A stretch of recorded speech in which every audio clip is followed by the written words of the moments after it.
రేవంత్ రెడ్డి దెబ్బ, కేటీఆర్ అబ్బా.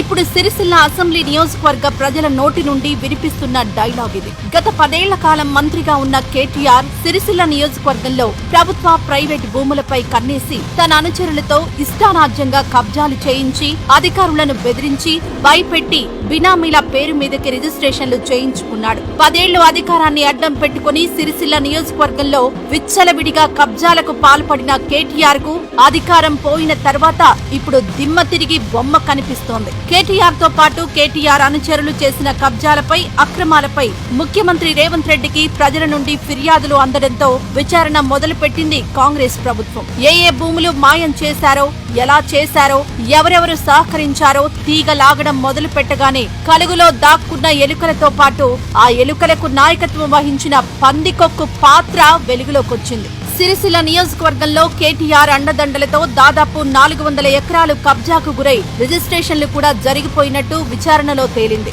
క్రిమినల్ కేసులు నమోదై ఒక్కొక్కరు జైలుకు వెళ్తూ ఉండడంతో మిగిలిన వాళ్లు భూములను తిరిగి ఇచ్చేస్తామని కాళ్ల బేరానికొస్తున్నారు. తంగేళ్లపల్లి మండలానికి చెందిన మాజీ సర్పంచ్ మిట్టపల్లి పద్మ జవహర్ దంపతులు అక్రమంగా రిజిస్ట్రేషన్ చేయించుకున్న 3 ఎకరాల భూమికి సంబంధించిన పాస్ పుస్తకాలను ప్రభుత్వానికి సరెండర్ చేశారు. బయటకు నీతులు మాట్లాడుతూ తెరవెనుక కబ్జాలకు, కమిషన్లకు పాల్పడి బయటకు నీతులు మాట్లాడుతూ దానికి యువరాజుగా చలామణి అవుతున్న సిరిసిల్ల ఎమ్మెల్యే కేటీఆర్ బండారం ఒక్కొక్కటిగా బయటకు వస్తూ ఉండడంతో బీఆర్ఎస్ పార్టీ పరువు మరింతగా దిగజారిపోతోంది. 10 ఏళ్ల బీఆర్ఎస్ దోపిడీలను చూసి తెలంగాణ ప్రజలు చీకొడుతున్నారు.